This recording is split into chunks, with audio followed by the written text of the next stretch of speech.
সেদিন Facebook scroll করতে করতে একটা সুন্দর লেখা চোখে পড়ল, ভাবলাম আপনাদের সাথে শেয়ার করি। টং দোকানে দাঁড়িয়ে চা খাচ্ছিলাম, বিল দিয়ে ঘুরেই দেখি পাশে ইলেকট্রিসিটি পোলটার গায়ে কি একটা লিফলেটে লাগানো। উৎসাহ নিয়ে এগিয়ে গেলাম। সাদা কাগজে লাল কালি দিয়ে বড় বড় করে লেখা, আমি 1000 টাকার একটা নোট এখানে হারিয়ে ফেলেছি, যদি কেউ খুঁজে পান দয়া করে আমার কাছে পৌঁছে দিন। আমি একজন বৃদ্ধ মহিলা, চোখে খুব কম দেখি।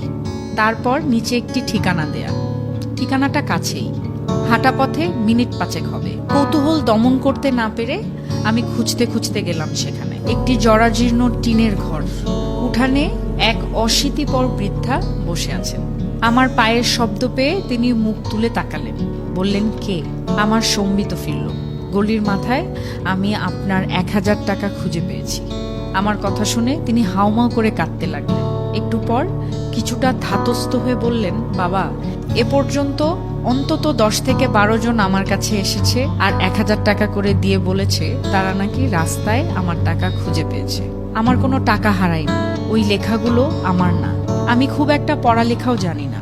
আমি নিচু হয়ে ওনার হাত ধরে বললাম, যাই হোক, সন্তান মনে করে আপনি টাকাটা রেখে দিন। এই কথা শোনার পর তিনি টাকাটা নিয়ে বললেন, বাবা, আমি খুব অসুস্থ, ভালো করে হাঁটতে চলতে পারি না, কি যে তোমায় খেতে দেই। এই বলে তিনি অনেক কষ্টে লাঠি ভর দিয়ে বারান্দায় উঠলেন। আমার মনে হলো তিনি এক্ষুনি পড়ে যাবেন।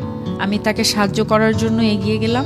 তিনি কাঁপা কাঁপা হাতে বাটিতে গুড়মুড়ি ঢালতে ঢালতে বললেন, তুমি আমার অতিথি, তুমি বসো।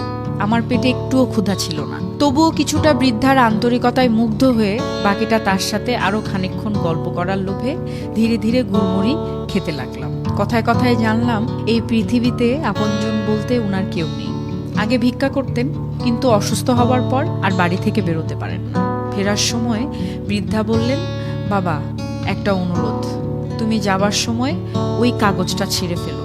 আমি উনার বাড়ি থেকে বের হওয়ার সময় মনে মনে ভাবছিলাম, সবাইকে উনি বলার পরেও কেউ কেন কাগজটি ছেড়েনি। আর ভাবছিলাম ওই মানুষটির কথা যিনি ওই নোটটি লিখেছেন। সহায় সম্বলহীন অসুস্থ বৃদ্ধ মানুষটাকে সাহায্য করার জন্য, এত সুন্দর উপায় বের করার জন্য আমি তাকে মনে মনে ধন্যবাদ দিলাম। হঠাৎ ভাবনায় ছেদ পড়ল একজনের কথায়। এই যে শুনছেন, 40 ঊর্ধ্ব এক ভদ্র মহিলা আমার দিকে এগিয়ে এসে বললেন, এই ঠিকানাটা কোথায় বলতে পারেন?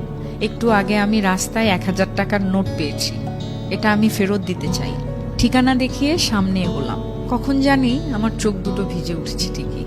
আকাশের দিকে তাকিয়ে আমি বিড়বিড় করে বললাম, এভাবেই বেঁচে থাকুক আমাদের মানবতা।